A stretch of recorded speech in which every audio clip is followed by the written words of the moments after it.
Hello, हाय, नमस्ते। हाजिर हैं हम आपको इंग्लिश सिखाने के लिए। क्या सीखेंगे आज हम सीखेंगे present simple tense. Yes, present simple tense सीखने के लिए चलिए हम स्टार्ट करते हैं। यस, प्रेजेंट सिंपल टेंस के लिए अगर कोई हमारा सेंटेंस प्रेजेंट सिंपल टेंस में होता है तो हम उसे इंग्लिश में कैसे बनाते हैं। इसके पहले जब कोई सेंटेंस हमारे पास आता है तो हमें ये पहचानना आना चाहिए, ये आइडेंटिफाई करना आना चाहिए कि ये सेंटेंस प्रेजेंट सिंपल टेंस का है, राइट। जब हम ये पहचान लेते हैं कि ये सेंटेंस प्रेजेंट सिंपल टेंस का है, तब हम प्रेजेंट सिंपल टेंस के रूल्स अप्लाई करके हम प्रेजेंट सिंपल टेंस के सेंटेंस फ्रेम कर पाते हैं। तो पहचानने के लिए इसकी जो आइडेंटिटी होती है, एक तो हिंदी में ता है, ती है, ते है, राइट। जैसे मैंने कहा राजू आम खाता है, ता है। वो बाजार जाती है, ती है। तो हिंदी के सेंटेंसेस में ता है, ती है, ते हैं, ये जब होता है तो हम इसको कहते हैं प्रेजेंट सिंपल टेंस। ये तो हुई इसकी लिटरल आइडेंटिटी। इसकी इसकी लॉजिकल आइडेंटिटी क्या होती है कि काम रिपीटेड होता है, बार बार होता है, अनियमित अंतरालों पर। वर्क की रेपिटेशन मिलती है एट इरेगुलर इंटरवल्स, राइट। जैसे मैंने कहा कि तुम रोज नहाते हो, तो काम क्या हो रहा है, नहाने का। और नहाने का काम रिपीट भी होगा। आपने आज नहाया है तो ऐसा तो नहीं है कि अब आप कभी नहीं नहाएंगे, आप दोबारा नहाएंगे। तो जो नहाने का काम है वो रिपीट होगा, लेकिन उसका इंटरवल इरेगुलर होगा। जैसे हो सकता है आपने अभी नहाया है, आप शाम को फिर नहा लें, गर्मी है। हो सकता है सर्दी है, आप 2 दिन में एक बार नहाएं। तो नहाने का काम रिपीट तो होगा, लेकिन उसका अंतराल, उसका इंटरवल इरेगुलर होगा। ये होगी लॉजिकल आइडेंटिटी। तो दो तरह से हम प्रेजेंट सिंपल को पहचानते हैं, एक लिटरली ता है, ती है, ते है। दूसरा लॉजिकली कि काम रिपीटेड होता है एट इरेगुलर इंटरवल्स पर, काम का दोहराया जाना पाया जाता है अनियमित अंतरालों पर। अब जैसा कि हम सेंटेंस फॉर्मेशन में पहले ही सीख चुके हैं कि सेंटेंस कितने प्रकार के होते हैं। आपने अगर वो वीडियो नहीं देखी है तो देख लीजिए, लिंक नीचे डिस्क्रिप्शन बॉक्स में दिया हुआ है। अब हम पहले लेंगे प्रेजेंट सिंपल का पॉजिटिव सेंटेंस। पॉजिटिव सेंटेंस जैसे वो नहाता है, मैं खाती हूँ, राजू संतरा छीलता है, कहीं भी ना नहीं है, पॉजिटिव सेंटेंस है। इसको फ्रेम करने के लिए जैसे कि स्क्रीन पर दिख रहा है, पहले हम लिखते हैं सब्जेक्ट, फिर हम लिखते हैं वर्ब की फर्स्ट फॉर्म, फिर उसमें एस या ईएस लगाते हैं, और फिर हम लिखते हैं ऑब्जेक्ट। अब सब्जेक्ट क्या होता है, वर्ब क्या होता है, ऑब्जेक्ट क्या होता है, इन सब पर हमारा ऑलरेडी एक वीडियो है। होपफुली आपने देख लिया होगा, अगर आप रेगुलर क्लास कर रहे हैं तो। नहीं देखा है तो भी कोई बात नहीं, लिंक नीचे डिस्क्रिप्शन बॉक्स में दिया हुआ है, देख लीजिए। आपको उसको देख के अच्छे से इनकी डिटेल समझ में आ जाएगी। यहाँ पर अब हम उसकी डिटेल नहीं लेंगे, यहाँ पर हम प्रेजेंट सिंपल के पॉजिटिव सेंटेंस को ही लेंगे, ठीक है। अब इसमें ये एस और ई एस ब्रैकेट में लिखा हुआ है। ब्रैकेट में लिखा हुआ है, इसका मतलब है कि ये ऑप्शनल है। ऑप्शनल मीन्स जब हमें चाहिए तब हम इसका यूज करेंगे, और जब हमें ये नहीं चाहिए तब हम इसका यूज नहीं करेंगे। तो जी हमें पता कैसे चलेगा कि कभी हमें चाहिए और कभी हमें नहीं चाहिए?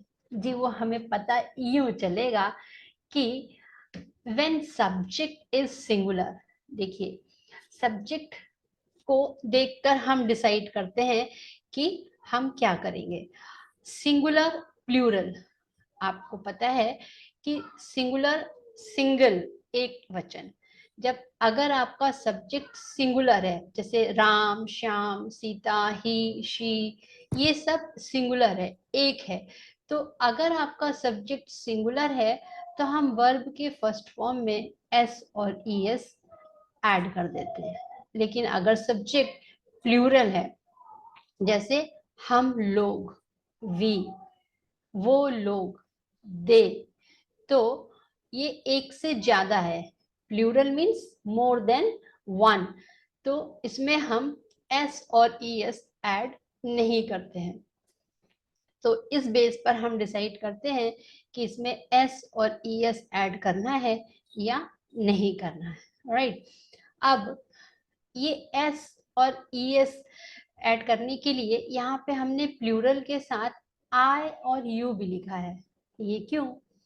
देखिए, मैंने कहा मैं बाजार जाती हूँ, तो मैं कहूंगी आई गो टू मार्केट।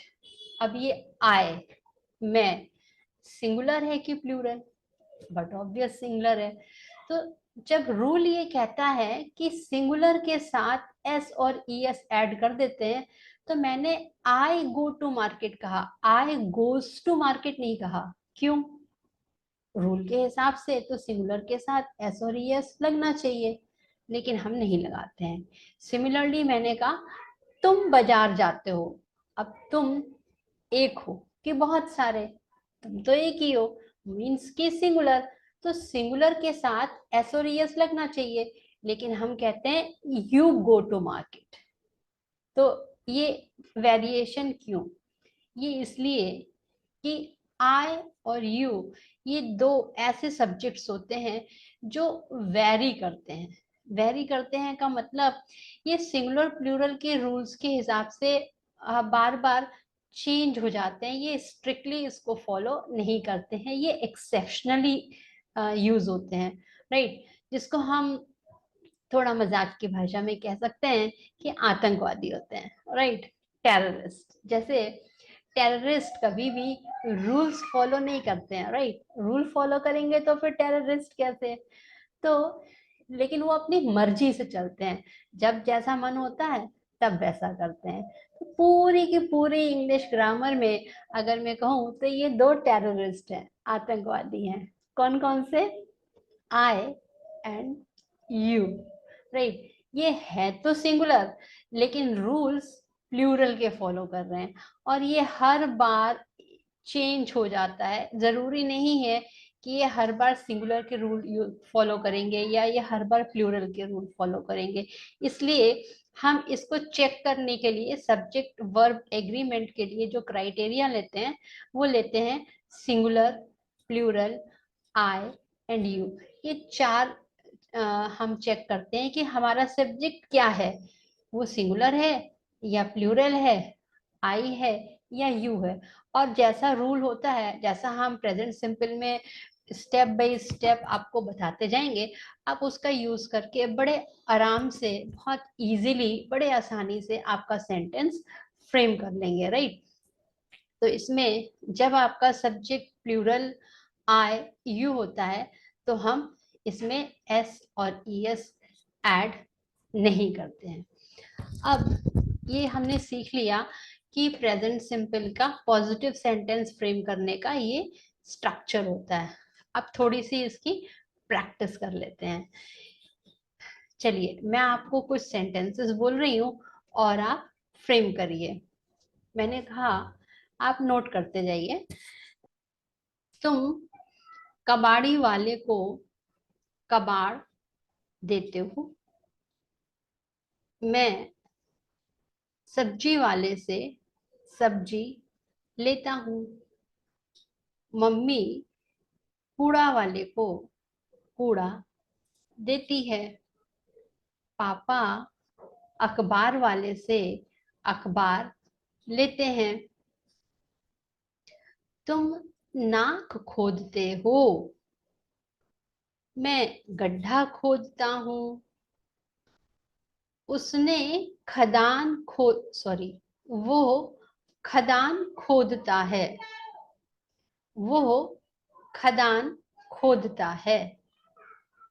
तुम दांत खोदते हो, चुन्नू हकलाता है, सीता तुतलाती है। अब ये सारे सेंटेंसेस प्रेजेंट सिंपल के पॉजिटिव सेंटेंसेस हैं। इनको फ्रेम करने के लिए हो सकता है इसमें कुछ शब्दों की इंग्लिश आपको ना आती हो, मतलब कहने का कि वोकैबुलरी आपको हो सकता है कि ना आती हो। कोई बात नहीं, इस पर हमारा एक वीडियो है, अगर आपने नहीं देखा है तो देख लीजिए। ये सारी वोकैबुलरी आपको उस वीडियो में मिल जाएगी, ढूंढने की जरूरत नहीं है, परेशान होने की जरूरत नहीं है। लिंक नीचे डिस्क्रिप्शन बॉक्स में दिया हुआ है। और हाँ, आप हमारे चैनल के ऑलरेडी सब्सक्राइबर हैं या नहीं? होपफुली आप ऑलरेडी सब्सक्राइबर हैं, लेकिन अगर नहीं है तो कोई बात नहीं, चैनल को सब्सक्राइब कर दीजिए। और वीडियो अगर पसंद आ रही हो तो लाइक और शेयर भी कर दीजिए। राइट, अब ये जो सेंटेंसेस मैंने आपको बोले, उम्मीद है आपने नोट कर लिए होंगे। नहीं किए हैं तो आप इस वीडियो को पीछे लेकर रिवर्स में चेक कर सकते हैं, थोड़ा पॉज कर करके नोट कर सकते हैं। नहीं करना चाहते हैं तो भी कोई बात नहीं, नीचे असाइनमेंट में ये सारे सेंटेंसेस दिए हुए हैं, डिस्क्रिप्शन बॉक्स में असाइनमेंट आपको मिल जाएगा। अब असाइनमेंट लेने के बाद अब ये आपकी रिस्पॉन्सिबिलिटी है, आपकी जिम्मेदारी है कि ऑनेस्टली आप इन सेंटेंसेस को इंग्लिश में फ्रेम करिए।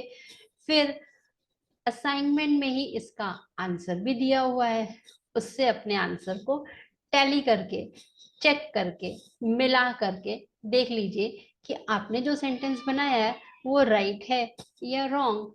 और उसके बाद अगर आपका कोई डाउट है, कोई क्वेश्चन है, डोंट वरी, कमेंट बॉक्स में लिखकर आप पूछ सकते हैं या चैट में लिखकर पूछ सकते हैं।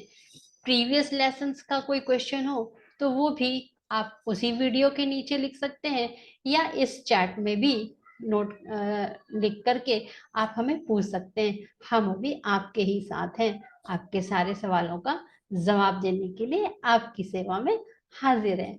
I am ready at your service right now, in fact round the clock, round the clock, round the clock का मतलब है हर समय।